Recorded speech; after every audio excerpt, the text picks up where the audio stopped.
сезгә безнең татарча сөйләшергә килгәнсез дип аңлыйм инде мин. Шулай бит? Дөресме? Дөрес аңлыйммы? Әйе. Менә бүген без сезнең белән аралашырбыз. Үзегезнең кызыксындырган сорауларыгызны бирерсез, шул сорауларга җаваплар бирергә тырышырбыз. Сезне дә сөйләшербез. Нинди тормыш белән яшисез гимназиядә, нәрсәләр эшлисез, нинди чаралар үткәрәсез, үзегезнең нинди уй ниятләрегез бар. Мин инде сүзне башлар идем беренче чиратта. Сезнең газетага килгән икән, димәк, журналистикадан. Сезнең арада журналистикага җыенучылар яки нинди дә булса әдәбиятка беренче адымнар ясаучылар, шигырьләр язучылар, хикәяләр язучылар юкмы? Бармы? Кемнәр? Исемегез ничек? Рания. Рания фамилия? Харисова. Нәрсәләр язасың? Шигырьләр язасыңмы? Видеолар төшерәсең. Бик яхшы. Чөнки журналистика бит инде ул газета белән генә чикләнми, радиосы да бар аның, телевидениесе да бар аның. Шулай бит. Әле менә мин инде электә телевидениедә эшләгән кеше буларак, азна кадәр түгел бүтән җирдә телевидениены да бик кызык дип табам. Чөнки аның үзенең стиле бар, аның үзенең таләпләре бар, аның үзенең газетадан аермалыклы үзенчәлекләре бар. Шуңа күрә анда эшләүдә бик кызыклы. Әгәр дә инде үзеңнең булачак һөнәреңне тележурналистика белән бәйләргә уйласаң, син ялгышмассың. Бик яхшы адым.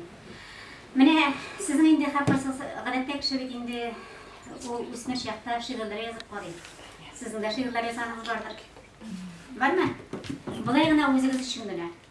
Бардыр бит? Бар, әлбәттә. Менә шуңа күрә ул шигырьләрне инде күбрәк тә язып, үзегезне шикләмичә, аны башта укытып карыйсың әниеңә, әтиеңә, үзеңнең апаеңа, абыеңа, шулай бит инде апаларыңа. Алар нәрсә әйтер микән дип уйлыйсың. Аннан инде аны чыгарасы килә дөньяга. Менә дөньяга чыгарлык булганнарын безгә тәкъдим итсәгез дә була. Бик яхшы булыр. Бик яхшы булыр безгә тәкъдим итсәгез, без аларны карарбыз. Әзрәк сезгә аңлатмалар бирербез, әзрәк киңәшләр бирербез, ярдәм итәрбез. Менә без өчен шак кына матурларга кирәк дип әйтербез, бергәләп матурларбыз. Шуңа күрә гел курыкмагыз, иҗатка кирип китүдән курыкмагыз. Аның ишекләре һәркемгә ачык. Һәрберегез үзен анда сынап карый ала. Бәлки әле үзегезнең менә Рания кебек ниләрне, булачак һөнәрләрегезне дә шуның белән дә бәйләргә җыенучылар, шуннан соң туып та китмәсме, әле булып та китмәсме. Ул бит ният бит ул. Шулай тормышта бөтен әйберне күрә аңлый туа бит инде. Хәзер инде журналистика буенча, журналистикада хәзерге вакытта төрле уку йортлары шөгыльләнә инде, әзерлиләр журналистларны. Алабугада да бар ул. Хәзер инде педагогик институтлар, университетларда әзерли журналистларны. Аларның бар социаль бүлекләре, аларның журналистлар белән, журналистика белән бергә бәйләнгән бүлекләре бар. Менә шуларны сөйли аласыз. Казанда да бар, педагогия университетында да бар, КФУда да бар, инде КФУда гомергә бар бит инде. Элекке КФУ Алабугада бар, бик күптән инде да журналистиканы бирәләр. Үзенең бер бүлек иттереп, укытучылык белән бәйле иттереп бирәләр. Шуңа күрә сезгә инде әгәр дә теләсәгез уку йортлары бик күп, теләсә кайсын сөйли аласыз. Әмма ләкин аның бер таләбе бар. Сезгә бу журналистикага барганда үзегез белән булырга тиеш сезнең иҗат эшләрегез.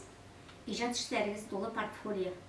Бу иҗат эшләрендә менә шушы үзегезнең беренче шигырьләрегез, ул маякта басылган булсынмы, ялкында басылган булсынмы, якын хәзер үзгәрде бит инде ул.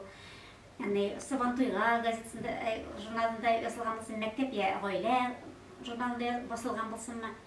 Теләсә кайсы журналда, газетада басылган әйберләрегезне менә портфолио итеп җыеп, бергә туплап барырга тырышыгыз. Аннан соң менә безнең мәшгульлек үзәге, центр занятости дип әйтәбез бит, мәшгульлек үзәге. Елда үткәрә бит инде сезнең белән төрле менә бер бәйге үткәрә ул. Менә шушы сезгә иншалар яздыралар, телепередачалар тапшырулар әзерләттерәләр. Бу һөнәрләр буенча. Менә шуларда да катнашыгыз. Без инде жюри составында буларак, мин инде укыйм.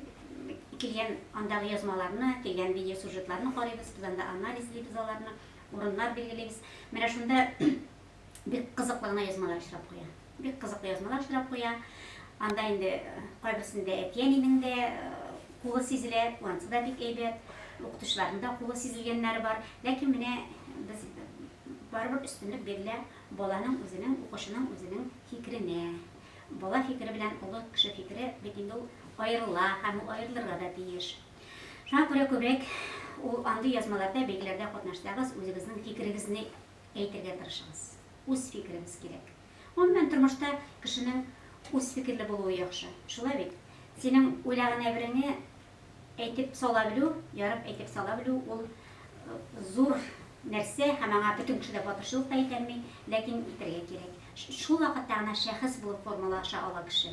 Шул вакытта гына ул тормышта үз урынын таба һәм мин дигән әйберне әйтәлә. Шулай бит. Сез минем белән килешәсезме? Хәзер инде сезне менә журналистика